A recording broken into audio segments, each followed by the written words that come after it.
Hello, everybody, and welcome back to Louise Eddington with Cosmic Owl Astrology. And it's my great pleasure to have back with me today Steve Judd. And Steve has been doing a lot of interviews about this big shift that we're going through. And in fact, he even ran an event called Shift Happens because we are going through an amazing shift. And we did talk a bit about it last time he was on, but there's always more to discover. And so we're just going to talk about other things because it's just unprecedented what we're going through right now.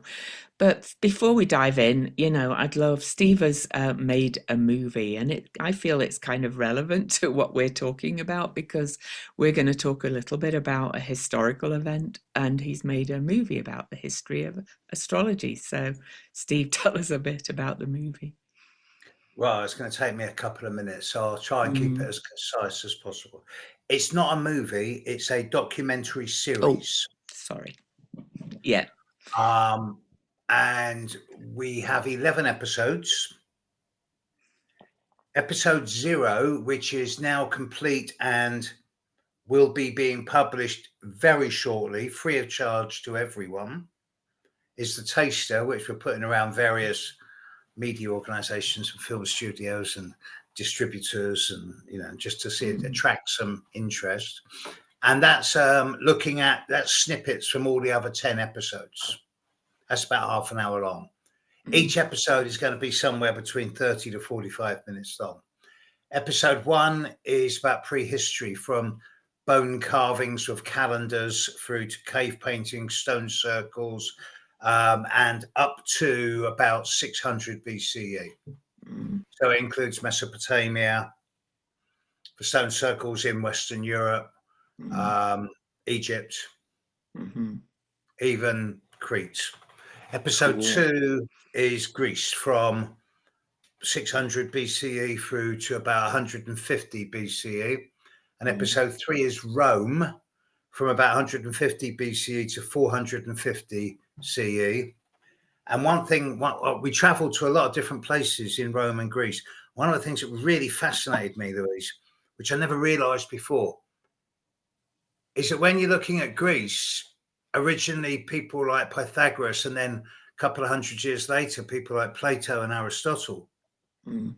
that they were looking at the cosmos, they were looking at the galaxies and the solar Mm. system, and they were looking at the orbits of the planets in terms of finding some type of divine meaning, some type of celestial order, and they were talking about the ascent of the soul through the Mm. planets to the heavens. So it's very much a cosmological perspective. Whereas once you get to Rome, within the space of 50 years, it's like, yeah, I'm not interested in the cosmos. When can I become emperor? Yeah. When can I have sex? How can I Yeah. make money? It's all about me. So in Greece, Mhm. it's all about the big picture. In Rome, it's all about me. And that says a lot about the cultures at the time. Oh, it does. It really Mm. does. Episode 4 covers, episode 3 is Rome. Episode 4 covers the fall of the Roman Empire through Constantinople, Byzantium, nowadays Istanbul, through the Levant, along the North African coast to Morocco, up to about 800 CE, 900 CE. And then we look at in episode 5, the Islamic Golden Age Mhm. in Spain. And that's just amazing. The geometry in there is just perfect. Then we're Mm. looking at the European Renaissance and the movement of astrology in the Renaissance in episode 6. Episode 7 will be the times of magical England, 1450 to, say, the Civil War. And Mm. then episode 7 will be the jump of astrology to, have I got this right? 4 is 5 is 6 is the Renaissance, 7 is magical England, 8 is the jump of astrology across the water to America, when it was basically discontinued in Britain for 80 years. But at the same Mm. time in Europe, you've got the rise of people like Kepler, Galileo, Mm. and in Britain, Newton. Episode 9 is the return of astrology to Europe and the period of the discovery of the outer planets, from the discovery of Venus to the discovery of Pluto. And episode 10 is about 1930 to 2030, especially focusing on the last 25 years and the development of the internet. Because realistically, who had a computer, let alone a laptop 30 years ago? Who had an email 30 years ago? We've accelerated really fast. So the time is right for this documentary. There's a lot of interest in it. We're going to be putting out, hopefully, we there is a lot of big money interested in it, but we don't want to go with the big boys. We'd rather keep it local and non-corporate. We may have to bite the corporate bullet at some stage, but initially, episode 0 will be published before the end of June. Oh, I can't wait. I can't wait. And I'll share it. I'll share it everywhere, with my memberships. Yeah. So that's that. And it's one of the things I realized on this is that somehow, since the dawn of history, since humanity got off its knuckles on the East African plain and looked up at the sky and went, what the hell is all that? Yeah, and look at those lights moving quickly. Let's make legends. Let's make stories. From that moment to here, astrology's outlasted every doctrine, theology, dogma, religion, empire. Yeah. Astrology is the one constant thing that's been there since the birth of humanity. And all kinds of religions and yeah. And it's really kind of appropriate that we kind of go through that for this, what we're talking about today, because so your feeling when as you were making the documentary and as you've kind of finished it with where we're at now with what's happening and this big shift that's happening, I kind of feel that we're moving back to that original cosmological perspective more, don't you? I would hope so. I'm a big fan of an American anthropologist called Terence McKenna. He's dead now, unfortunately. Yeah. But he was an eschatologist. He studied the Greek notion of eschatology, the eschaton, the moment of transcendence at the end of time. And I believe that what's going on now is a kind of end of culture phenomenon. And that's not to say we're at the end of the world or the end of history. No. But it is to say we're at the end of our apprenticeship and our training period as a species, and that we're about to take an evolutionary leap forward at such a vastly accelerated rate, the like of which has never even really been thought about, let alone seen before. And of course, there's a lot of the dinosaur power brokers who have dominated culture over the last couple of thousand years, who have got a vested interest in the majority of humanity staying dumbed down and not doing that. But they're doomed to failure. I think so. But there is a caveat. And that is that if humanity doesn't make this evolutionary leap, then we will probably become extinct quite quickly. Yeah, I think so. Yeah, I agree with that too. Yeah. And when I see a lot of the young kids of today, the Generation Z and the Generation X is saying, no, I don't want babies. Climate chaos is killing this planet. I don't want to bring a child up in this world with the way it is. It's like, yeah. These are biggest times of uncertainty, I think, probably in history.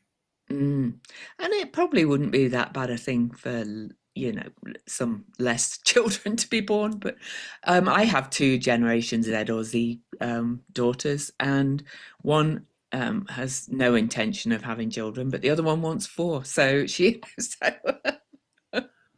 so there are some that do want them. So, they're not all saying they don't want them. I have a 26-year-old granddaughter who's basically saying, look, I'm probably not going to be alive in 30 years' time because the planet's going over dogs. So I'm just going to have as much fun as I can.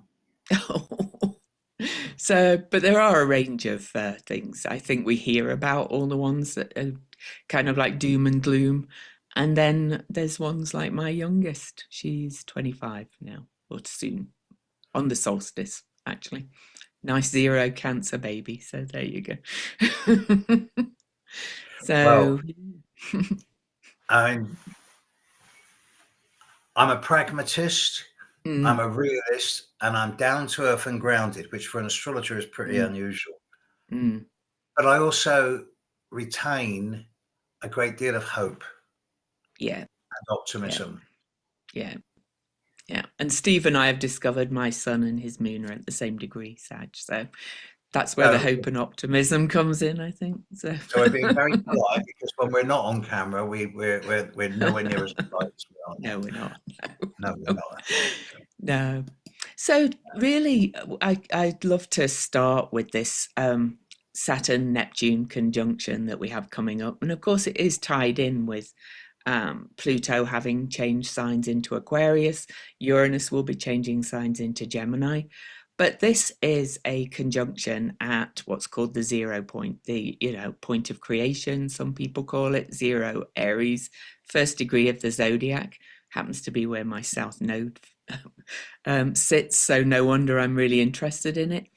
But thanks to a presentation by our mutual friend Cassie Beale, who I also do videos with, professional Aquarian, there was a comment in a presentation she did that went further back than any astrologer I know of, and found another conjunction of Saturn and Neptune back at 4,361 BCE. And that's why I kind of feel it ties in with your movie theme, where you started and where you end, because you started with, kind of all that time back then, really, right? So, The earliest Neolithic hmm constructions in Britain, basically a couple of stone circles in southwest Wales, hmm one stone circle on the Outer Hebrides, and particularly the West Kennet Long Barrow, as part of the Avebury Silbury complex, yeah, are all dated to somewhere between 4,200 to 4,400 BCE. hmm So this was the start, and these structures are all aligned precisely to midwinter or midsummer sunrise or sunset. So it's hmm obviously a very clear correlation of our Neolithic ancestors with the heavens and the observation of solstices and equinoxes. They hmm knew what they were doing. yeah, So yeah. that knocks the theories of our ancestors as being lion-clad savages right on the head. They're probably Oh, as advanced, if not more so, than we are in stellar observation and the understanding of a ritual that goes with it. and if and also other cultures too, pre-Sumerian even, Yes, and Egypt, there's things that date from then and even before, that are yes. almost like beyond our imagination.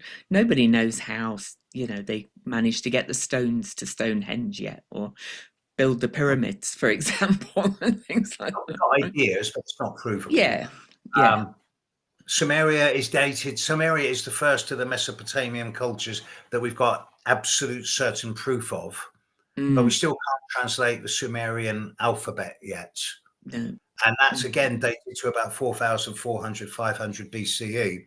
But Mhm. they have legends in the Sumerian scriptures that have been translated. They consistently talk of a group called the Anunnaki, Mhm. who are white-winged beings from the north, who educated them in herbology, astrology, astronomy, sciences. But the Mhm. thing is, cultures all around the world, in Polynesia, in Zimbabwe, um, all around the world, there's deep old legends of white winged beings from the north. Mhm. Now, this points potentially to a time where the flood, Yeah. when the ice sheet broke around 12,500 years ago. And Mhm. that is half of a 25,000 year cycle, which is a big one in astrology with precession. Mhm. Yeah. So it just all of these things, they just point to this time now as Yeah. being a really sort of a nexus point, a closure of so many cycles, and hopefully the emergence of something brand new.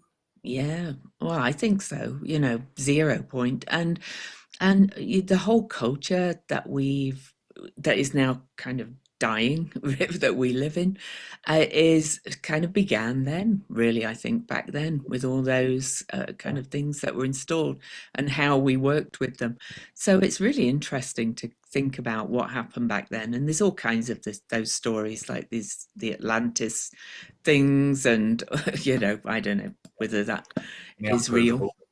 Oh Yeah. no, none of it's provable, but they're kind of myths, I guess.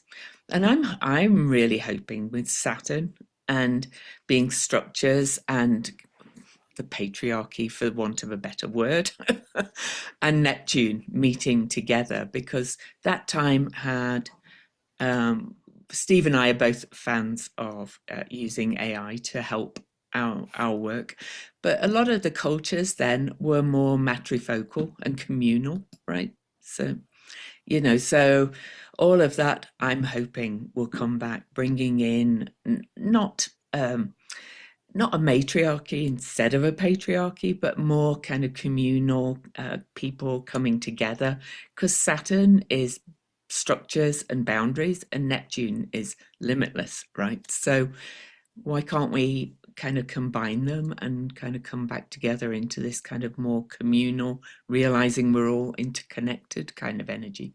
But we always have free will, as you said. So, Well, yesterday someone asked me a really good question about is there still such a thing as destiny? mm, And over the years, I've always fought against the idea of destiny and fate. mm, I've always been free will orientated. mhm. My chart shows that disposition. So what comes Mine too. first, the idea of a chart? Mm, But recently, I've become more open to the ideas of destiny, not in mhm. terms of fate. Yeah. I would argue against fate forever. But there are certain things that we are here to do. Mm. There are Yeah. certain, and the chart shows what, if you choose to go along this route of belief, then the chart shows what your mission statement is, Mhm. why you volunteered to come here, what your purpose is, and when are the best times to manifest this and how to manifest Mm. it. And in certain ways, it's capable of saying, okay, you're going to do this. This is going to happen. But whether you choose to do it willingly or kicking and screaming is up to you. Yeah. And that's where the e- free will comes in. Exactly.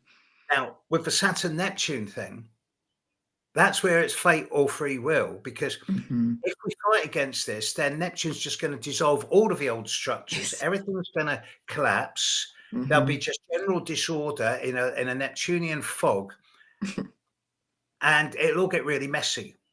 Mhm. Alternatively, we can structure the imagination and move into a future that's not where the rules are nowhere near as rigid as they have been in the past, where we can bend the rules instead of breaking them and Mhm. change boundaries that have been long established from concrete and steel into rubber and elastic. Mhm. And that will create a much more open minded and more spiritual attitude towards human evolution. Mhm. Um, I don't think we're all about to suddenly become psychic or telepathic, No. but I No. No. do think we're all going to become a lot more empathic, Mhm. intuitive, and compassionate. And bringing that energy into all that we do. So just for astrologers, for example, I'm really hoping, and I would love to see astrology generally change away from the less, like, as you mentioned, we went through that whole, am I going to be king? Let's plan my wars by astrology, the real predictive kind of energy. Um, because as we know, you've been practicing longer than I have. But just from my practice, we see that, these predictions, sometimes events happen that are in line with the predictions. Sometimes, often they don't, or both happen. There's good things happen and the dire things. And there's a real, I see as a tendency amongst many in the astrology world to predict the dire. and, and There yeah. are. There Hmm. are. I'm not. name people, that would be unethical. No, no, But there I are wouldn't. certain astrologers out there on both sides of the Atlantic Hmm. who delight in diversification, predicting war, Hmm. and and dividing people. And I just question. I don't question. I question their motives, or actually, I question their intelligence. And I They think get it's the that a lot of it's their fear as well, though, and not yes, seeing, not yeah, kind of looking at the bigger picture. I think as well of the fact we're in these unprecedented times. So I wouldn't call anybody out either. It's it is what it is. But it just distresses me sometimes. I think of one example was the Democratic convention when Kamala Harris was nominated. It was yeah. on a it was on a powerful weekend astrologically, and everybody was predicting a repeat of the 1960s convention where there was big riots and lots of violence and people hurt, and it was not. It was a really peaceful, joyous occasion, Yeah. So it was like, yeah. Um, Hmm. I don't know when you're planning on putting this broadcast out. Mm. Hopefully, relatively soon. Oh, Because today. today, Yeah. great, Hmm. because today Yeah. is the 5th of June, Hmm. and in 4 days' time, 4 days' time, Jupiter will move into Cancer. Yeah. Along with Mercury, there'll be a Mercury Jupiter conjunction at 2950 something of Gemini. Hmm. And then both Mercury and Jupiter will move into 0 degrees of Cancer within 24 hours of each other and Hmm. immediately square Saturn and Neptune for a couple of days, Yeah. 7th, 8th, 9th of this month, June. Hmm. Hmm.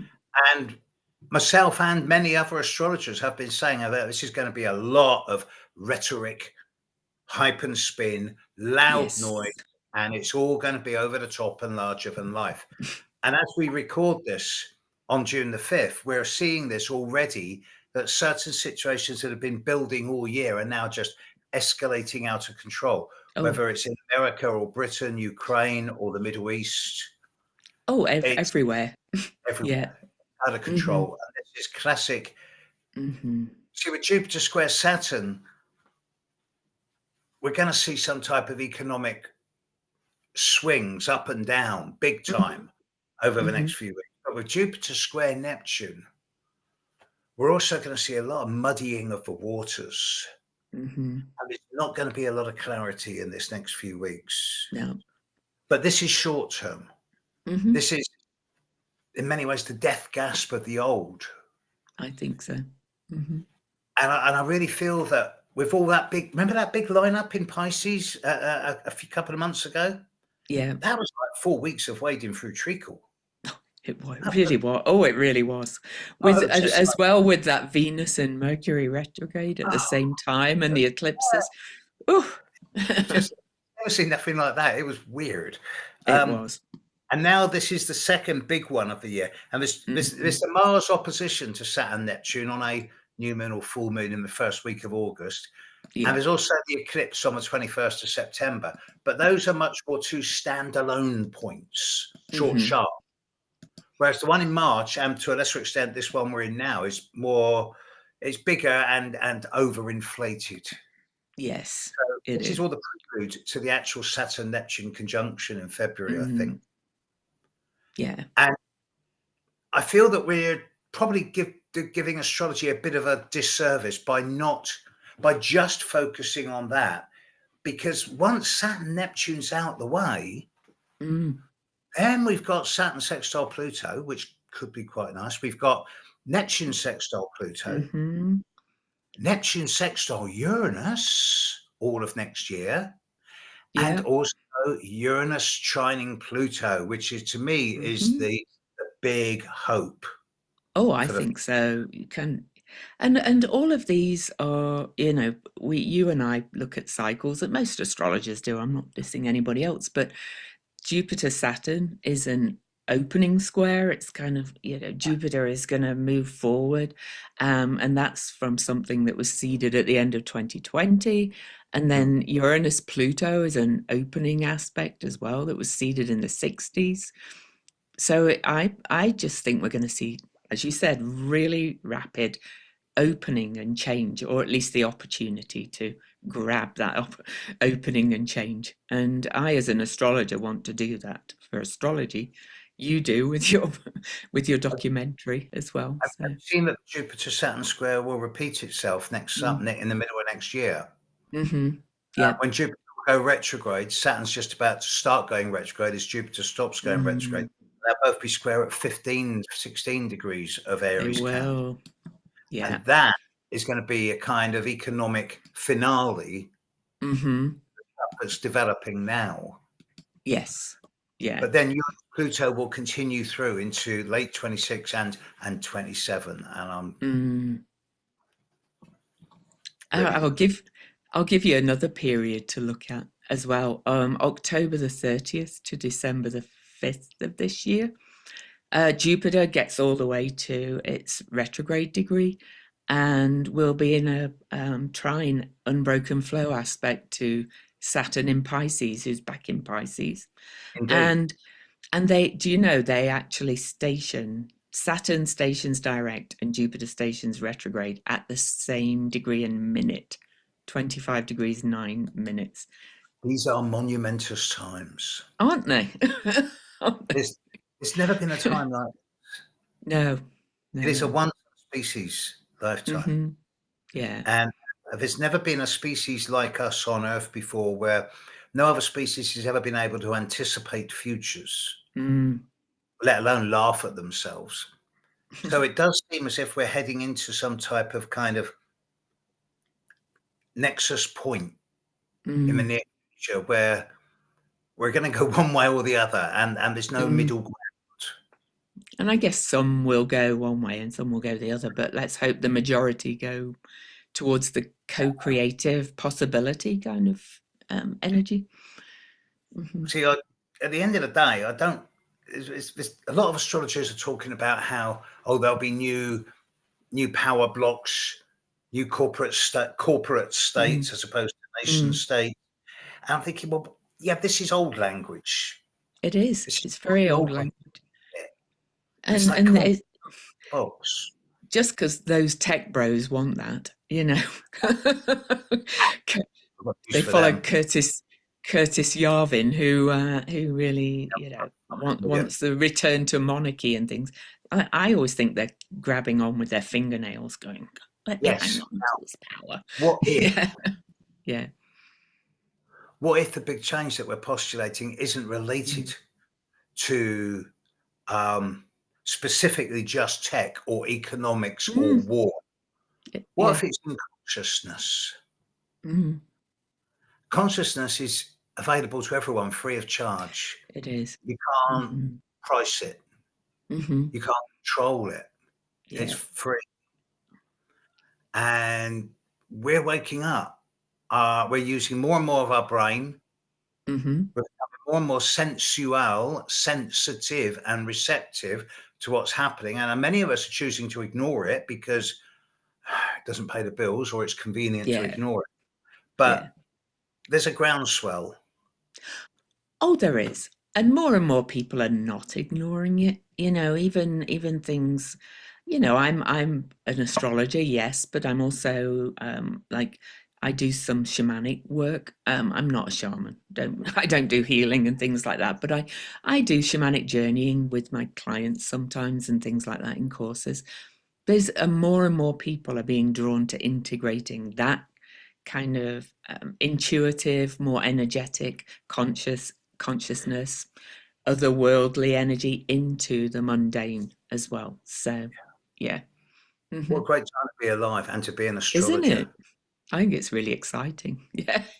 But that comes with great responsibility also. I think so. And I did really want to kind of, talk, give your view on that, and you have done a little bit because I really would like to change the world of astrology as much as I can, as much as my little world of astrology is able to. Steve's reading, my new book for me, and I'm going to look at it. But I feel I've written a bit of a different kind of astrology book than the old dry, these are the rules kind of tomes as well. And I think Your book on Sarah. astrologers, yeah, my book on dwarf planet series, yeah. And I think people, I think astrologers need to shift into this kind of different energy as well, or the world of astrology does. So mhm. Yeah. I'm doing what I can to do it. I'm a mentor for OPA, the organization of professional astrology, and I'm trying to mentor them to take this more integrative So, yeah, I, approach. I, I So. belong to the Groucho Marx School of Astrology. I wouldn't belong to a group that would have me as a member. OPA's the only one I will be a member of. No, I'm So, an outsider, and I like yeah, being on the outside. I was an outsider, but OPA's going in the direction I would like to see astrology go. So that's why I stick with that one. So, Fair enough. yeah. Hmm. At this time and for this time, fine. You Mm. may choose to change your mind in the future. Oh, believe me, I'm good at doing that. Yeah. As soon I as, as mean, soon as an organisation starts to become anything but 100% democratic, hmm, as yeah, soon as someone says, "Okay, well, I'm running it now," yeah, as has happened with large, large numbers of astrological groups all around the world. yeah, yeah, yeah. Yeah. Oh, I know. But at the moment, Oprah is going the other way, more democratic. So Hope so. yeah, I'll stick with that. But it's going to help though if I can take a group. I'm mentoring a group at the moment, and they're all wanting to bring in a more integrative, co-creative sense of possibility to the work they do in astrology. So I'm like, yeah, I'll do that. Instead of just talking about it on YouTube, which is what I would tend to do normally. So we can all do our part towards it.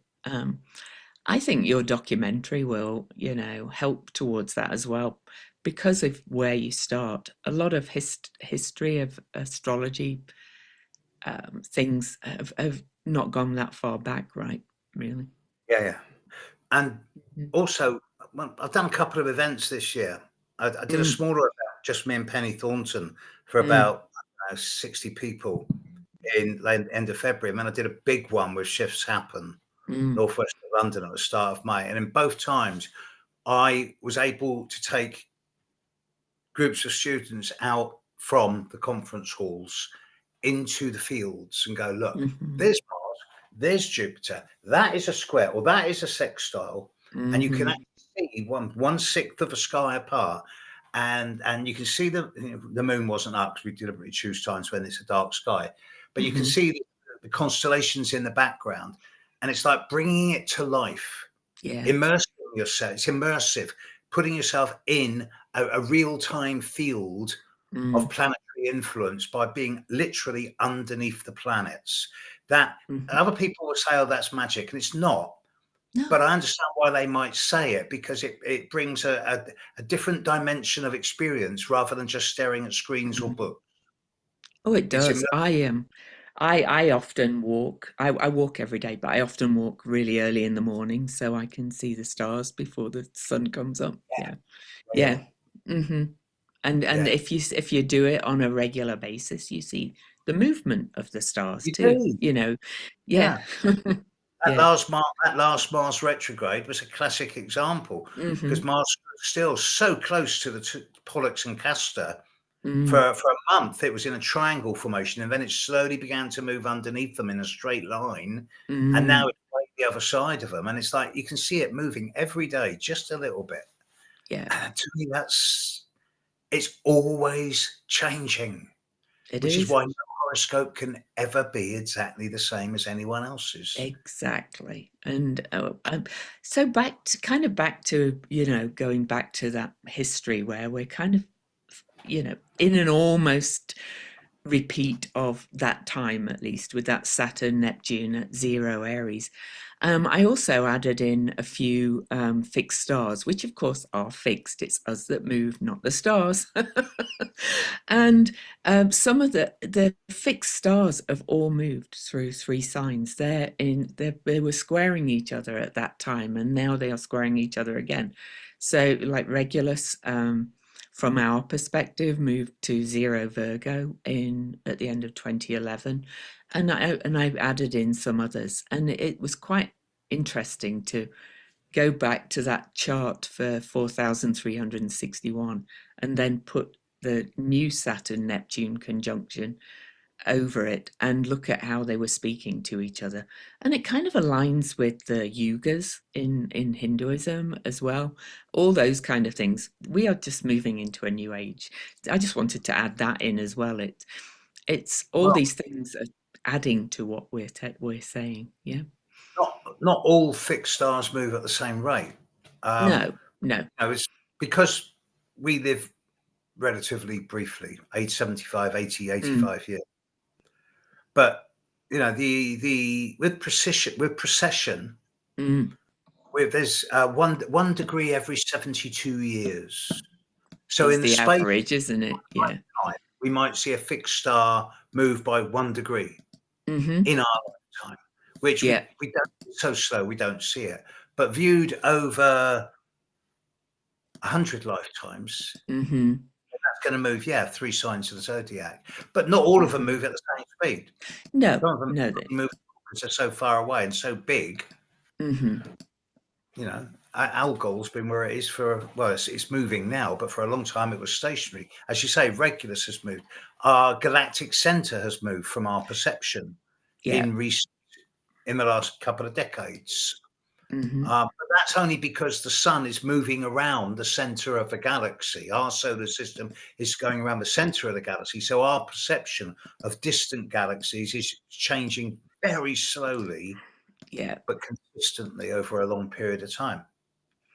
So Yeah, again, definitely. nothing is going to be the same as it was.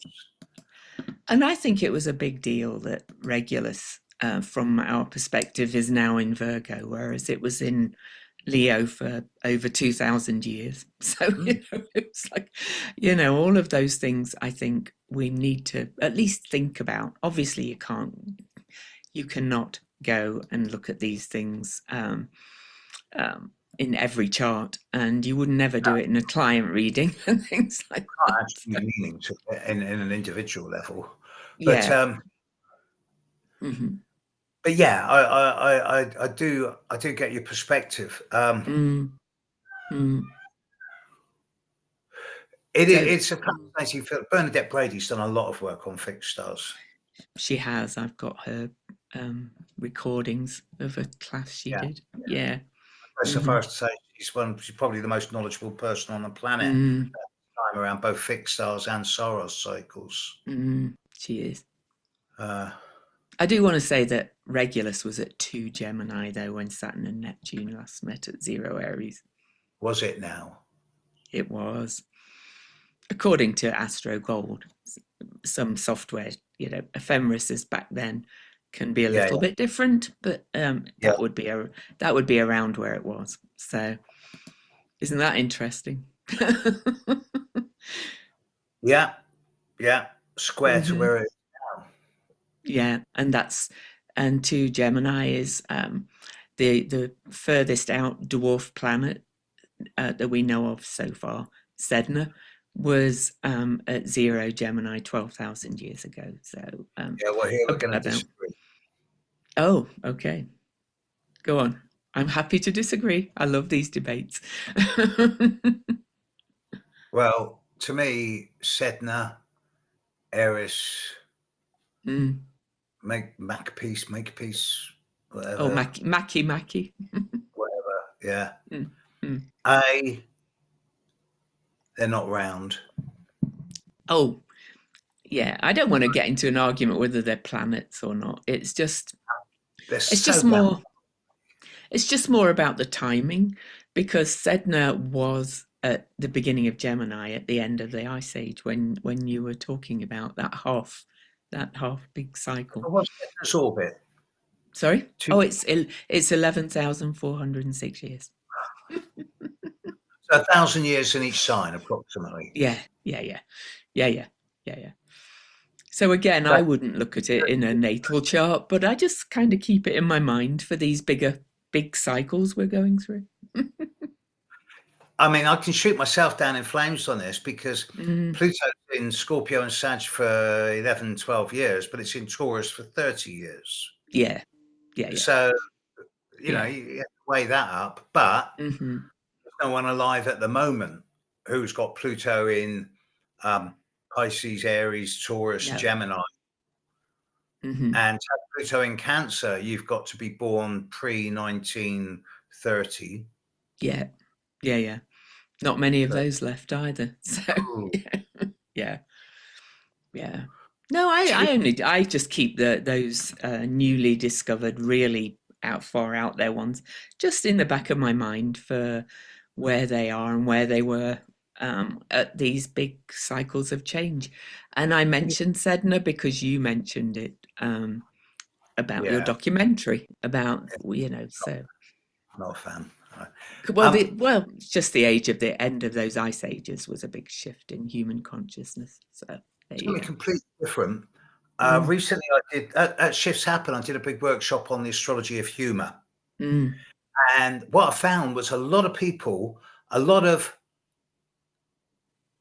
mime artists, were all born at the same time in the 1890s with the Uranus-Pluto conjunction. hmm. Sorry, Neptune-Pluto conjunction. Oh, Dan Laurel, Buster oh, Keaton, Harpo oh, Marx, all born with Neptune conjunct Pluto in Gemini.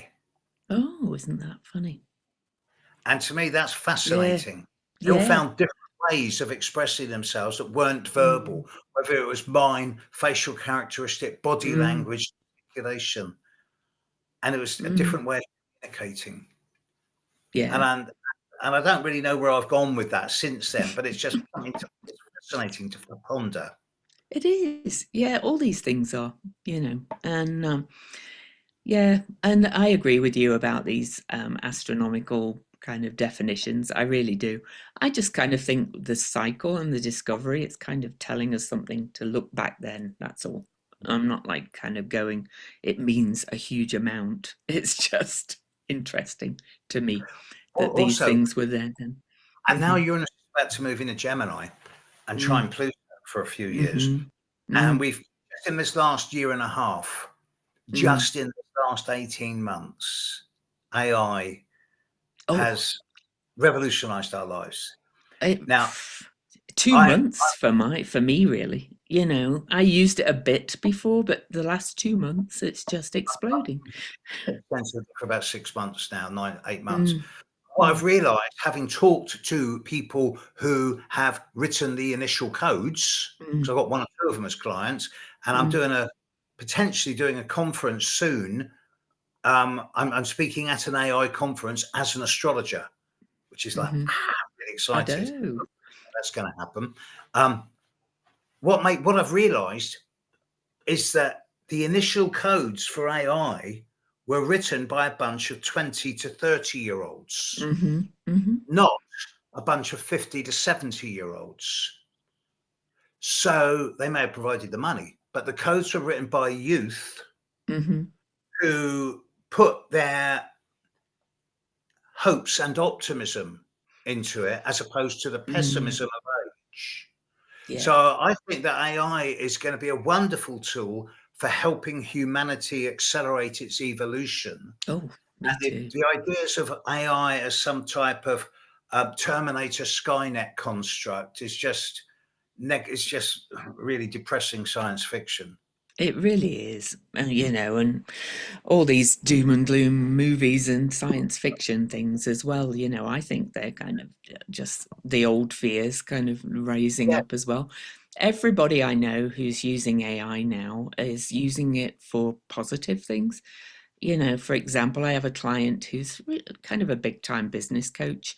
I would never name the person, But he's dove deep into AI, and he's actually kind of taught AI to do his more basic coaching on business messaging, marketing, and that.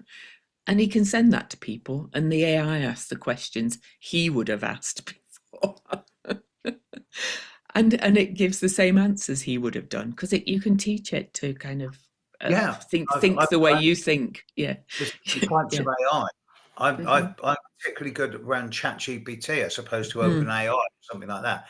And the person who's been helping me with mm, ChatGPT, he's fed ChatGPT a lot of my videos, a hmm. lot of my writing, so that it's got to recognise my style and my Hmm. personality. Hmm. He's also been able to clone my voice, Yeah, which is a bit weird. that is weird. Being I have able not to tried that. create an avatar of Oh, me, oh, so the avatar can use the cloned voice and say anything it's programmed to say. So, I've wow. already heard my voice saying, "Oh, anyone who thinks I've been a vegetarian is just stupid. I eat meat all the time." When in reality, I've been a vegetarian 45 years. Yeah, yeah, yeah. But it's me saying it. It's just the AI Hmm. is doing it. But I happen to trust the people who are doing this implicitly. So, and Yeah. it's just done as a demonstration of what can be done. So Hmm. again, it comes down to intent. It does. Yeah, yeah. And there are cloned audios out there that people have done of, All well-known the people. It's Yeah. a lot of scams. So Yeah. yeah, Lot there's definitely a lot of scams. So people have to use their, common sense, really. And but Uranus in Gemini is really going to kind of so excited just, by it. oh, I can see it. explode it. I can see it becoming a kind of software interface with the human genome in some shape or form, Mm, in a way that isn't going to make us robots or cyborgs, but is going to give us access to a higher level of consciousness and interfacing with, mhm, like AI or ASI, which is the next step, in a mm. way that's at the moment only just about conceivable. And the genie's out the bottle, so you either adapt to it or you go and hide under the bed. But that's silly. It is Um, silly. Yeah. and we just got to go with it now because this is Hmm. next step. This is the next level of evolution. Yeah. Yep. I will tell you that AI helped me with my book that Yeah. I've sent you. It didn't help me write it No. particularly. I had written it and researched and done all the stuff you do when you're doing a book, but I uploaded what I had into it, and it helped me organize it and just Exactly. polish it. Exactly. Yeah. It helped improve what I'd already done. Yes. Yeah. And you can tell when someone's creating a song or writing a book just using AI without any work Hmm. themselves because it lacks soul. Yeah. And that's Yeah. something AI can never do. For example, with charts, AI Hmm. can give you all the information you need on every placement, every sign, house, and aspect. It can Hmm. even integrate them and explain how different aspects work, but it cannot synthesize No. like No. No. humans. No, you Now, cannot feed a chart in and do that and use that now, to do a client reading. No. and I Mm-mm. want to step a little bit into the unknowable here. Mm. I don't do angels, I don't do channeling or mediumship or spirit guides or anything like that.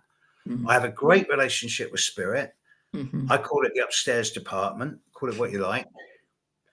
But I call it my inner voice. There you go. okay, Yeah. I I as I get older, I learn to trust not so much my intuition or my feelings or my thoughts, but my instinct. Yes. Hmm. Instinct, below the navel stuff. Yeah. And that's instantaneous. Mm. And it seems that there's also some type of help, if you like, coming from, I don't know if it's my higher self or elsewhere. Mm. I certainly don't do aliens and ETs, but Mm. I do I don't. higher dimensions of consciousness. Yes. And I get help. I get little nudges going, yeah, this person's not telling you the truth. Trust your Yeah. instinct. and Yeah. I'm never, very rarely wrong. Mm.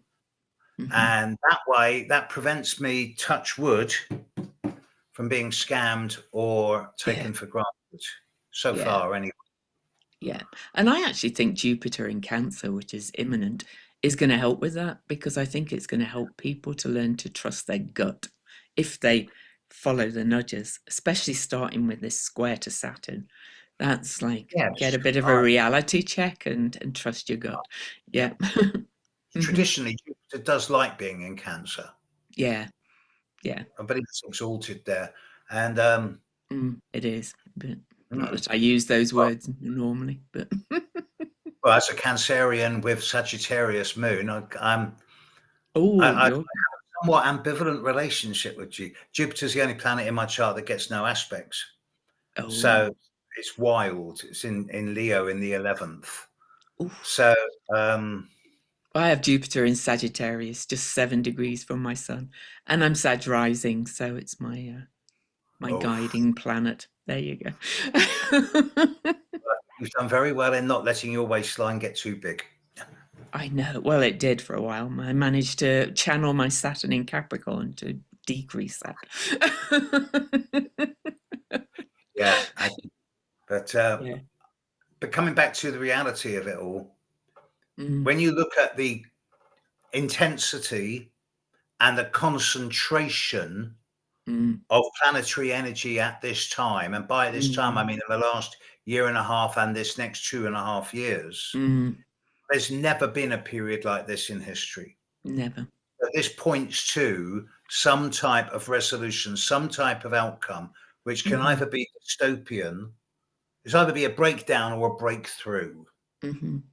And there may be a little bit of a mix of both. Some people apparently seem to need to break down before they actually kind of wake Oh, up a yeah. little bit. So, yeah. And you said about there may be a kind of split.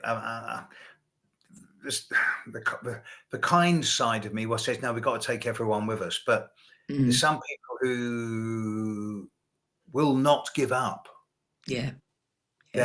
their creature comforts Hmm. Hmm. for the chance of becoming more spiritually aware. Yeah. To me, this is I terminize this the difference between human beings and Mm, humans being, and yeah. it's semantics, but it involves taking responsibility for your consciousness Hmm. Hmm. as Well, opposed to just buying into the fodder. exactly, exactly. And I'm not. I wish no harm on anybody, the same as you, Steve. But it's just it just is reality that Saturn. There you go. That some people will cling to what things, and they don't want change, and they don't want this. And yeah. So. Someone at Shifts Happen said to me, "Go on, then. What's your solution for solving the world's population problem?" And I just said, I didn't even think, the words just fell out my mouth. Went, shoot all the Virgos. And how to alienate 1/12 of the world's population overnight. But Ooh. yeah, but, uh, I but actually like healthy Virgos because they really want to do useful work in the world. But I get yeah, what you're saying. Yeah. yeah. I mean, I've got Yeah. those in any sign. My I evil, know. as you know, I have an evil twin brother, You do. Yes. and he does Yeah. stand-up comedy, and he rips the everything out of each sign of a zodiac. So I Oh, can be, well, I can do that too. I've got a healthy dose of rip taking memes going out on social media. So yeah. I yeah. think it's great. It's dark humor, but hey, it's Hmm. great. I love it. Yeah. And of course, neither of us have solution to all world's problems. I think the solutions are available, and it's up to us collectively whether we will take those opportunities. For example, I think we're not far from clean energy, limitless clean energy, and I think it really could happen. But Mm, that's where the free will comes in, right? So, right. mhm, yeah. Um, there is something we could do. There is one thing Mm, that would make a difference, and I've been a proponent of it since the late 1970s. I've mm, said it so many times, and I will say it again. If astrology were taught in schools, mm, 2 generations, we'd see an end to mm, warfare, violence, misogyny, racism, and the division Mm, of people on religious, cultural, skin color, or nationality grounds. mm-hmm, Everyone would naturally gravitate towards social groups that are similar to themselves. mm-hmm, mm-hmm.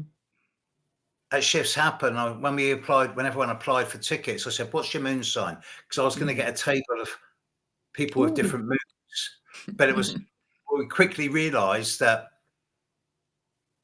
certain moon signs just wanted to stay at home and watch it online in comfort, and certain moon signs really wanted to be there. We had a big imbalance.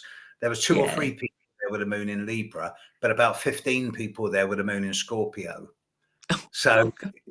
Yeah. Wow. yeah, it was And quite and good. there's an awful lot of astrologers have Gemini moons too. Like me. Like me. Oh well, I got a Mm. Sag moon, so Yeah. So opposing. um, And you're going to do shifts happen again, aren't you? So, yes, nothing has been signed yet. no, no. But But we are looking at we're going to be doing it next year, same mm-hmm, approximate time. mm, And there will be an announcement before the end of July. And mm. this time we will. We didn't quite set out last time because we organised it all in 9 weeks. This I time was we going will. to say it happened very quickly. Yeah. Yeah. This Yeah. one's called Shifts Happen To, TOO. Mm, oh, I like that. And there will be then in 2027. Mm. If we have this is a pipe dream at the moment, but there are feelers going out. There will be Shifts Happen Edinburgh and Shifts Happen Dublin, Oh. and Mm. maybe elsewhere as well. But I have to weigh this up against the fact that I'm getting older and my energy levels aren't as Yeah. strong as they used to be. My spirit is, but my Mm. body is beginning to protest if I do too much. So I have to weigh this Yeah. up. But as long as astrology, because astrology sustained me all my life. Without astrology, I probably wouldn't be here now. Mm. And I know that astrology will. This is why I consider astrology to be a she rather than an it. Mm-hmm. It's got a persona, and she looks after me. Mm. So long may it run. She looks after you as well. Definitely. She does, indeed. And Jupiter's blessings, I've always got those as well going on. So, as well, lots of luck and things. But so, well, three options. Maybe I'll choose one and go to it this time. But, But, but really, coming back to where we are now, I know we're mm, approaching the end, but coming mm, back to where we are now, this is such an important time for us, both collectively and yeah, individually. And I don't yeah, just mean this next year and a half to 2 years. I also mean this next few weeks. yeah, Because the decisions we make and take individually over this next 2 or 3 weeks through to the solstice are going to send fishing lines a long way into the future. they So really it's are. Hmm. important we don't get caught up in the hype and spin of the world, which is at the Hmm. moment all over the place. Oh gosh, it really is. And I'm obviously aware of what's going on, but I really do not get caught up in it. I'm just like I go into observer mode and just go, "Mm, okay, roll my eyes a few times and go and get on with my life." And I think that's why I felt the urgency to get my book out as well. It just feels like it's the perfect time, I've and told all my I've, probably why you felt called to get the documentary done and out there as well, and your event. yes, Yeah. yeah, at this time I Hmm. want to get astrology out into the world. Yeah. And particularly this next couple of weeks, I've just said to all my students, look, it's hype and spin. Sit back, get your popcorn, and just shake your head. You Yeah. know, it's Yeah. Roll your eyes too and just go, oh, that again. truly use an English word that seems to be suddenly sweeping the globe for the first time in 60 years. This time is truly bonkers. It is, and I love that word. It is bonkers, absolutely bonkers. People are going bonkers, losing their mind, but not everybody is. There's some that are actually finding themselves as well. So, well, Steve, thank you for agreeing to come on my channel again at such short notice. It's I just really love talking to you because, and I always Yeah. I love it when we disagree as well, Well, one day because I we'll think get together and have coffee in person. That would be an we amazing. will. And we'll put it out on YouTube. That'd be amazing. Yeah, we will. Probably next year when you do these other events. So, yay. Okay, so see you next time, Steve. Thanks, my friend. Bye bye. Bye bye.